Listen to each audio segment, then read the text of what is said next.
if someone's doing dumb shit, let's recognize and point out the fact that they're doing dumb shit. Let's not try and promote it like this. Otherwise, how many other women are gonna try doing the same thing and then seek sympathy with the victim card like this? I don't know. Maybe it's just me and I've lost my shit. This has definitely been a much longer rant than I expected it to be. But all in all, I just haven't been very comfortable with. The royal penis is clean, Your Highness. Welcome to the Breakdown Podcast, where I talk about love, sex, and relationships from a guy's perspective, as well as a bunch of other guy shit. The man on the mic is a man who likes his women the same exact way he likes his yogurt. He is also a man who may include jumping to conclusions to his cardio routine. It is none other than your tall, dark, and mildly handsome man, Sir Denverby, and I am here to speak on dating. And some people might think that this is very female focused, but no. This one, in as much as I will mention women quite a bit, I feel like I have brought enough of the male side of the conversation in this, at least in this episode, so much so that I can say that this is not entirely a female-centered topic, or at least a female-centered episode. But I will mention women quite a lot, because after all, it is an episode on dating. So, should you like it, should you not like it, should you have a different form of feedback, or should you want to suggest a potential topic or guest that I can have on the podcast, then the DMs are always open and the links to the social media are in the description below or above, or however it is you find them on whichever app you're using. But if you feel a little bit lazy and you don't want to go and access them from there, I usually mention them at the end of the episode. So, you can always listen to the end, and I would appreciate it quite a bit, because listening all the way till the end means that I've done a good thing. But all in all, I do thank you so much for listening, and I hope you listen all the way till the end, and you can give your feedback after that, or as the episode continues.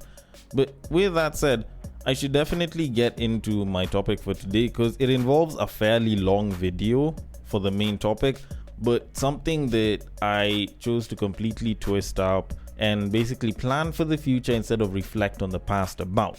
Mostly because I feel like that would have been a better thing to do, or at least that's a better thing to do, as opposed to going back and just analyzing and criticizing stuff that may have happened in the past.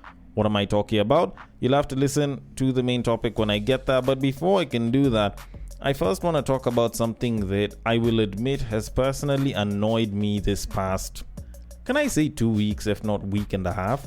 And it is this story that has been trending on Kenyan social media of this babe known as Marion Naipei. Now, for those of y'all that may not have access to Kenyan social media, or you haven't really been paying too much attention online, Marion Naipei was this girl that was on a video that trended around about a week and a half, if not 2 weeks ago, whereby a guy recorded her when she was drunk. Apparently, they were both at the pub, and the guy was, can I say undressing? I'll go with exposed certain private parts of her, because she was wearing a dress, and he lifted it up to show that she had no undies on, and showed her ass bare and everything.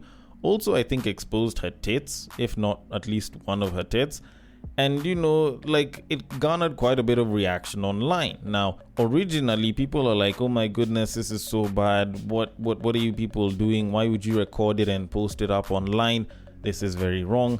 But then, in as much as this could probably be a teachable moment for a lot of young girls, this woman basically decided to play victim, and people decided to capitalize on the victim card that she was playing, and it's gotten to a point where something that shouldn't even be this viral or this talked about as much, at least on public social media, is becoming such a big thing for no reason at all, at least in my opinion.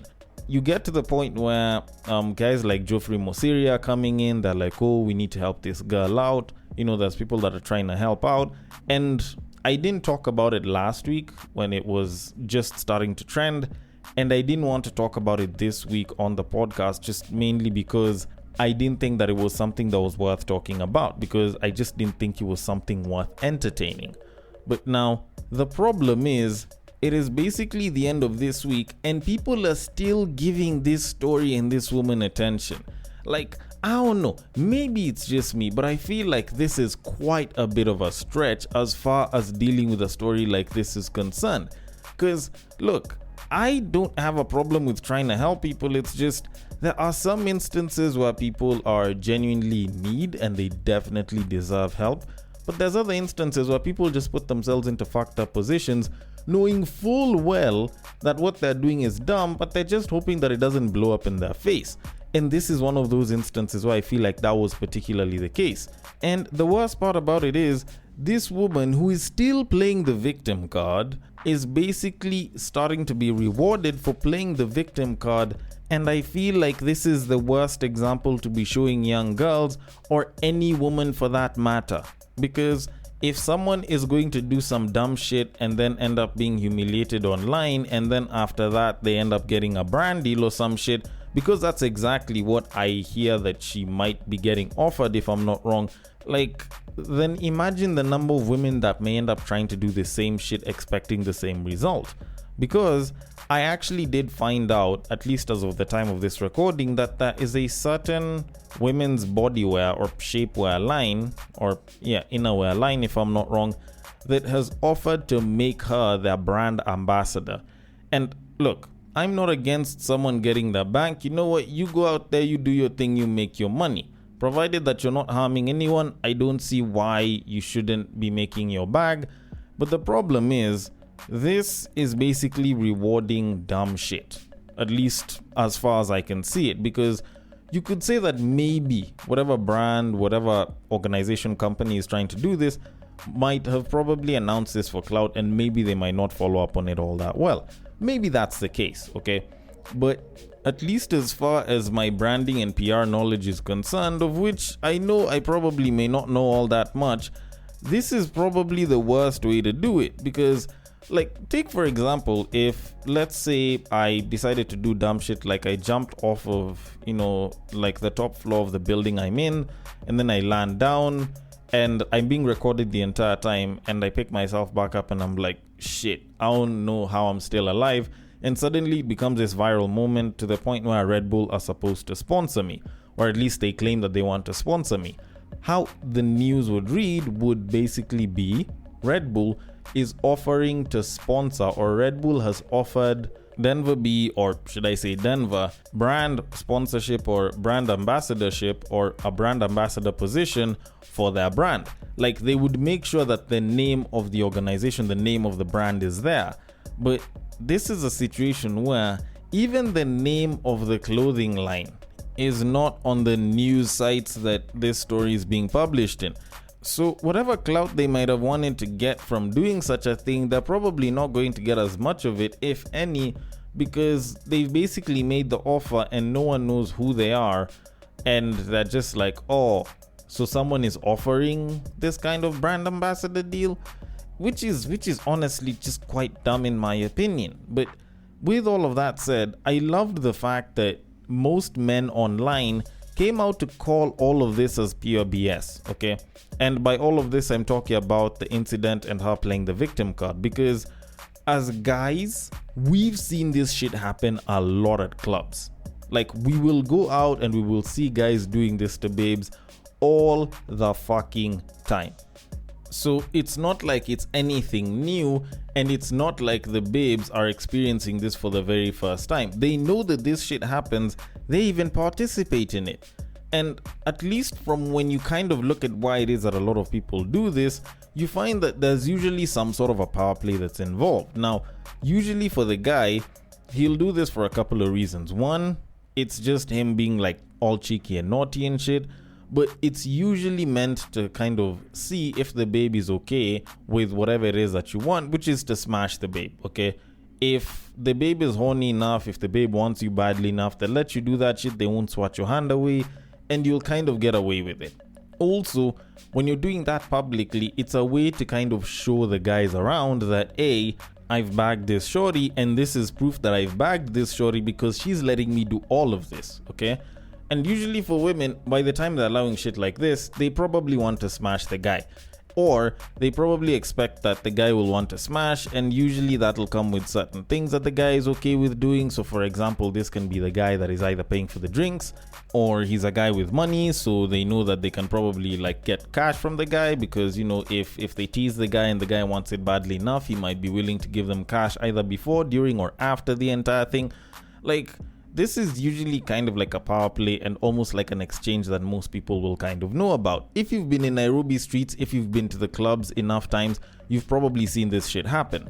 So when someone comes up and they're like, oh, this is so wrong, how can our young girls do this, oh, this shouldn't have been recorded, like the biggest mistake in this entire thing was the fact that dude recorded and posted it online, or just posted it online and it went viral. But it's not like what the babe did was completely out of her agency. Like, she might have been drunk, but even drunk people have certain limits on what it is that they can do. So her playing the victim card, in my opinion, is particularly dumb. And the worst part about it is, like, she's stretching this victim card. And I can remember saying this on Facebook. I was like, baby's playing the victim card, and the longer she plays it, the more it unravels and kind of makes her look worse. Because sometime this week, she admitted that ever since that video came out, the guy that was paying rent for her place basically locked up the place and stopped paying for it. And she did actually say that it was a guy, and she claimed that there wasn't anything sexual happening between the two of them, of which, like, I don't know, maybe it's just me, but like, I looked at that and I was like, that's a huge pile of bull.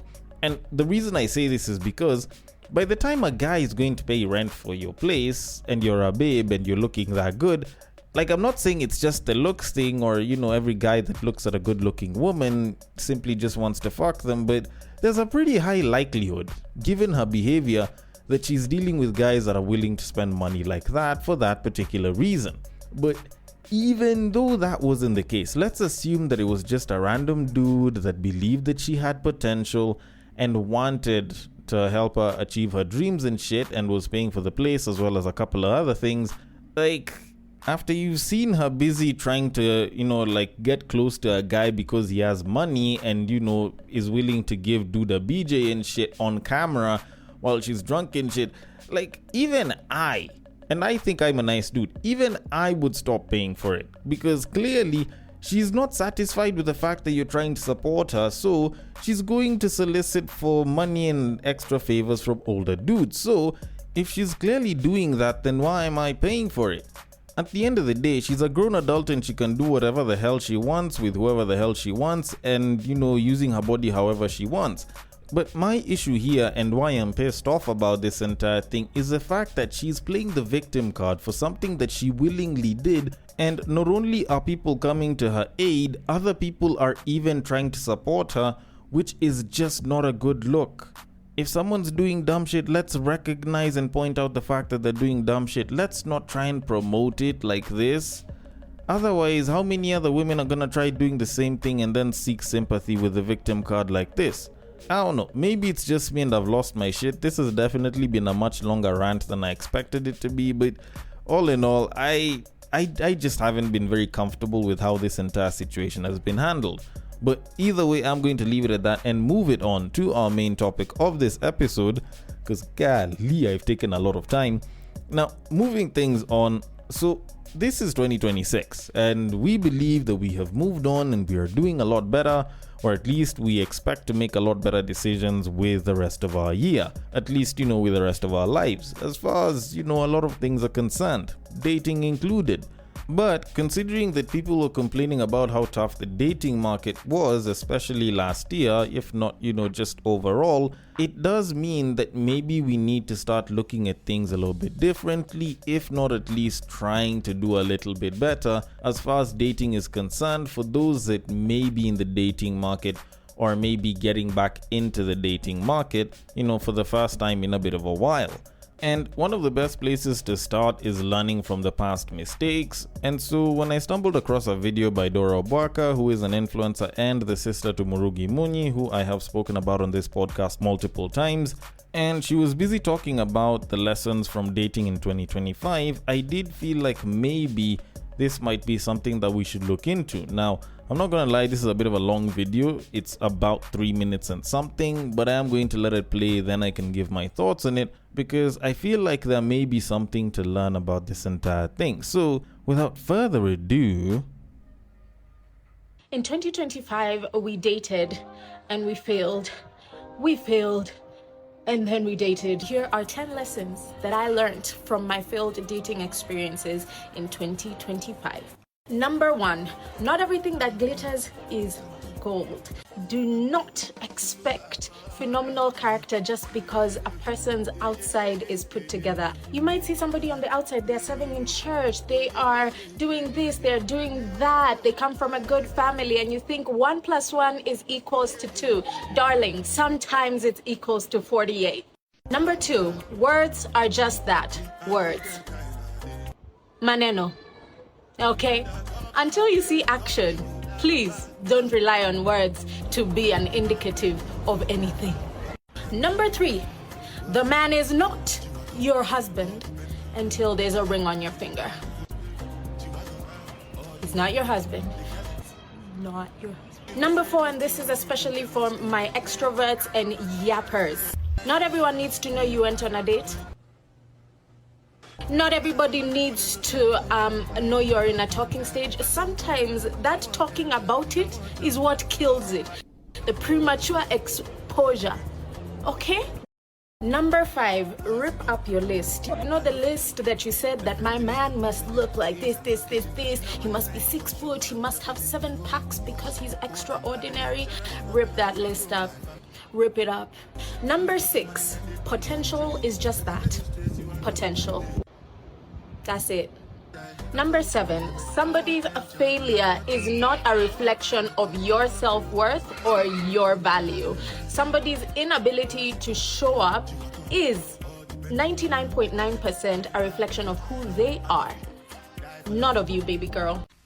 Number 8, do not let the hurt from one failed relationship or dating experience bar you from experiencing something new with somebody else. Do not use that as a marker of how this new thing is going to be.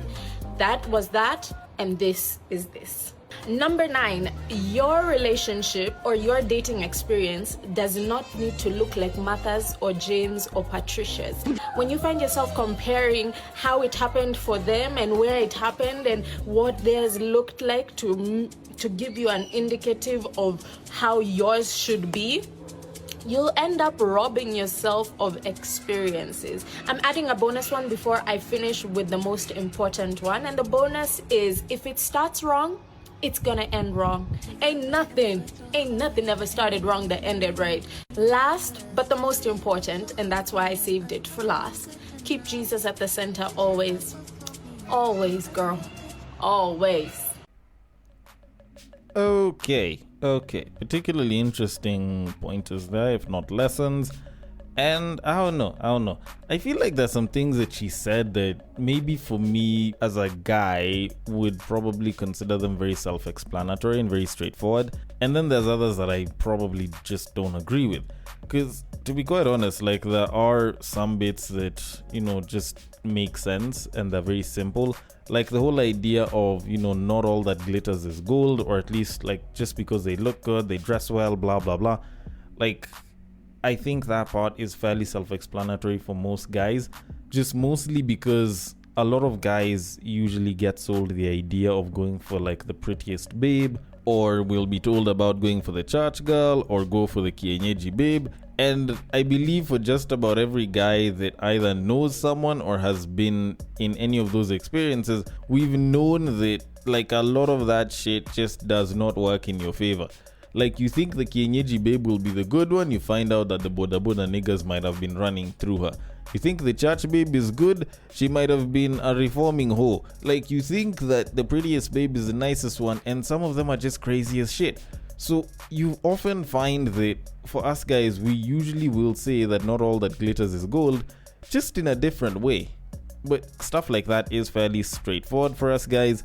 I'll say some of those bits that I didn't entirely agree with were stuff like ripping up the list, and if it starts wrong it ends wrong. Some of those ones I just didn't entirely agree with. But then again, these are lessons that she learned from her dating experiences or dating experience in 2025. And okay, I'll admit that originally when I got this clip from Instagram, I was thinking about how I'd probably critique whatever lessons she had. But when I listened to everything, instead of me deciding whether to critique or to call out some of those things as BS or anything, I figured maybe I should try and do something different and recommend some useful tips that you can use in your 2026 as far as dating is concerned, which should probably make it better for you. And by you, I mean women, because I'm going to give some tips from a man to women that will probably help them as far as dating in 2026 is concerned.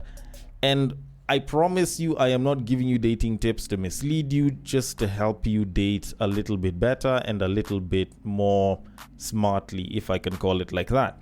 And so I have about 5 tips plus a bonus. So I'll just run down the list and give a little bit of an explanation. So the very first tip that I can give women is looks are important-ish. Let me explain.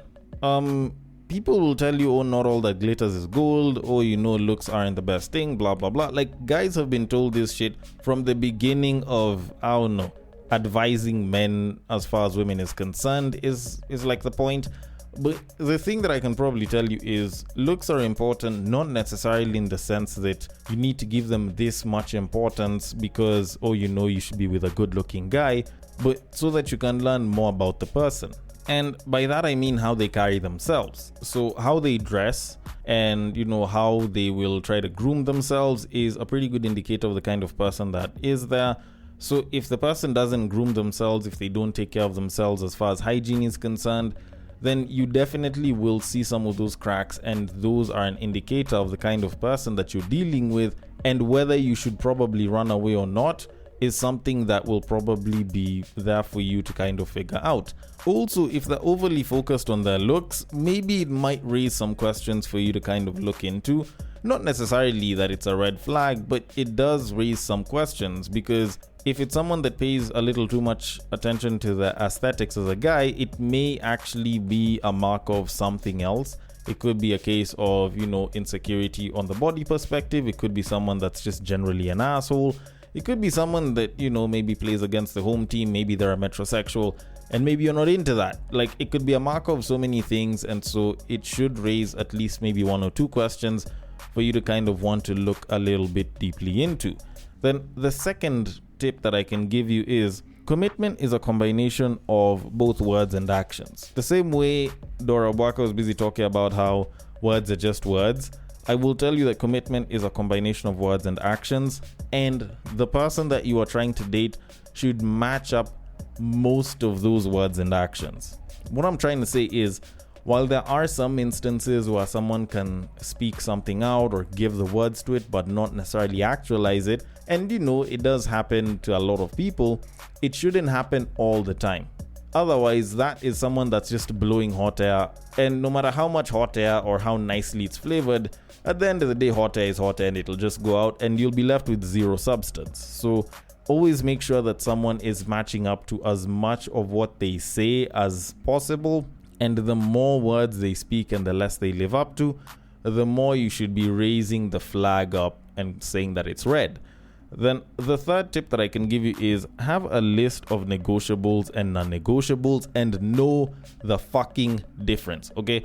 And I know from the video she said rip up the list and everything, but I am going to tell you have the list but split it into 2 main sections, which are negotiables and non-negotiables. Let me explain. If you have no list, then you have no idea what it is that you're looking for, and you're just trying to find it in like one of those, oh, I bumped into someone and it was love at first sight. Like, have an idea of what your negotiables are and what your non-negotiables are. Negotiables are things that you can afford to live without in a partner.